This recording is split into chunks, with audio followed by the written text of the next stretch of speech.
सांसद અને ધારાસભ્ય બંને એક જ પાર્ટીના અને બંને આમને સામને મધ્ય ગુજરાતની રાજનીતિમાં આજનો દિવસ ધમાકેદાર રહ્યો। ભાજપના જ બે દિગ્ગજ નેતા આમને સામને આવી ગયા। ભરૂચના વરિષ્ઠ સાંસદ મનસુખ વસાવા વર્સિસ નાદોદના ધારાસભ્ય ડોક્ટર દર્શના દેશમુખ જોવા મળ્યા। બંને એકબીજા પર આરોપ લગાવ્યા તો મામલો પ્રદેશ ભાજપ સુધી પહોંચી ગયો છે। શું છે આખો મામલો, આવો જોઈએ, જાણીએ, સમજીએ।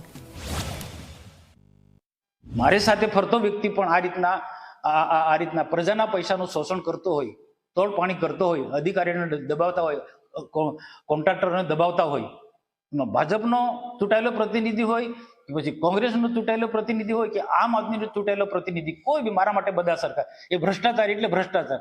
ને આજે એકબીજાની આ જિલ્લાની અંદર એકબીજાની મિલીભગત છે। એમની પાસે જો કોઈ સાબિતી હોય તો એ સાબિતી અમને આપે, અમને ખરાઈ કરાવડાવે અને ખરાઈ કરીને સાબિતી આપે, પ્રદેશને આપે, સરકારને આપે અને એ સાબિતી આપ્યા પછી જે સરકાર કે પાર્ટી નિર્ણય કરશે એ નિર્ણયને અમે સ્વીકારવા માટે બંધાયેલા છે। તો સાંભળ્યું તમે, 7 ડિસેમ્બરે મનસુખ વસાવાએ એક નાનામા પત્રને આધારે પ્રેસ કોન્ફરન્સ કરી આડકતરી રીતે નાંદોદના ધારાસભ્ય ડોક્ટર દર્શના દેશમુખ પર ભ્રષ્ટાચારના ગંભીર આક્ષેપ કર્યા। તેનો જ ખાર રાખીને દર્શના દેશમુખે પણ આક્રમક જવાબ સાંસદશ્રીને આપ્યો છે। એટલે કે હું પણ કલેક્ટર ઓફિસ સામે કપડાં કાઢીને ધરણા ધરીશ। આ વિષય એમણે બોલતા પહેલા 10 વખત વિચાર કરવું જોઈતું હતું। તમારા ઘરમાં પણ મા બેન દીકરીઓ છે, તમે કોઈની દીકરી માટે અને તમારા પોતાની પાર્ટીની આ એક દીકરી છે એના માટે તમે આવા અશ્લીલ કહેવાય આ શબ્દો, એવા શબ્દોનો શબ્દો પ્રયોગ તમે કેવી રીતના કરી શકો? દર્શના દેશમુખના ખુલ્લા મેદાનમાં સાંસદ વસાવા વરસ્યા। સીધો જવાબ આપ્યો કે મને ધારાસભ્ય તરીકે સ્વીકારતા જ નથી। જ્યારથી હું ધારાસભ્ય બની ત્યારથી મનસુખભાઈ મારા પર બેફામ આક્ષેપો કરે છે। હું પણ ભાજપની જ દીકરી છું। સિનિયર સાંસદ હોવા છતાં આવો વાણી વિલાસ કેમ? એમના જેવા વડીલ વ્યક્તિ તરીકે એ જ્યારે આવી વાહિયાત વાતો કરતા હોય પોતાની જ પાર્ટીની એક દીકરી માટે એ જે શબ્દોનો પ્રયોગ કરી રહ્યા છે એ ખરેખર ખૂબ જ દુઃખદાયક છે।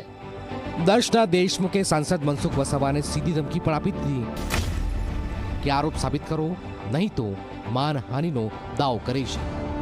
કોર્ટમાં જવાનું હશે તો કોર્ટમાં પણ જઈશ।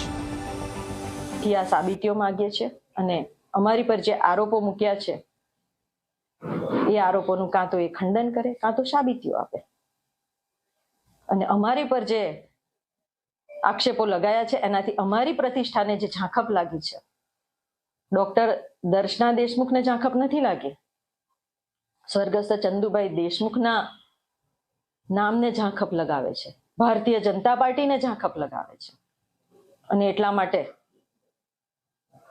અમે એમને કહીએ છીએ કે તમારી પાસે જે બી કોઈ સબૂત હોય ને એ લઈને આવો, નહીં તો અમે પણ કોર્ટમાં જવા તૈયાર છીએ અને અમે તમારી સામે માનહાનિનો દાવો કરવાના છે। કેમ કે તમે જો એવું સમજતા હોય કે તમારી ઇજ્જત છે ને અમારી ઇજ્જત કાંઈ નથી, પણ એક સ્ત્રીના જ્યારે સ્વમાન અને સ્વાભિમાનને જ્યારે ઠેસ લાગે ને ત્યારે ઇતિહાસ પણ ગવાહ છે કે શું પરિસ્થિતિઓનું નિર્માણ થાય છે। મનસુખ વસાવા જે નાનામા પત્રના સહારે આરોપ લગાવી રહ્યા છે તેના પર ધારાસભ્યએ કહ્યું કે મારી પાસે પણ ઘણા નાનામા પત્રો આવે છે પણ અમે તેને કચરાપેટીમાં નાખીએ છીએ। મારે ન છૂટકે મૌન તોડવું પડ્યું। મનસુખભાઈ કંઈક બોલશે તો મારે પણ જવાબ આપવો પડશે।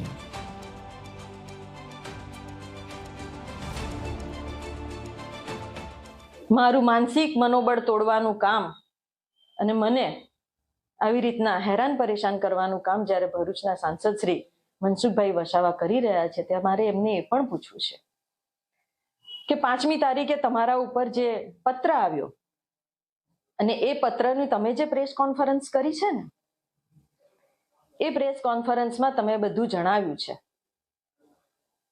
કે હું અને મારો પરિવાર અમે ભ્રષ્ટાચાર કર્યા છે। આદિવાસી બેલ્ટના આ બે મોટા ચહેરાઓ વચ્ચેનો આ વિવાદ 2027ની વિધાનસભા ચૂંટણી પહેલા ગુજરાત ભાજપ માટે મોટો માથાનો દુખાવો બની શકે છે। શું મનસુખ વસાવા આરોપો સાબિત કરશે કે દર્શનાબેન કોર્ટના દરવાજા ખખડાવશે આ કહાનીમાં હજુ ઘણા ટ્વિસ્ટ બાકી છે.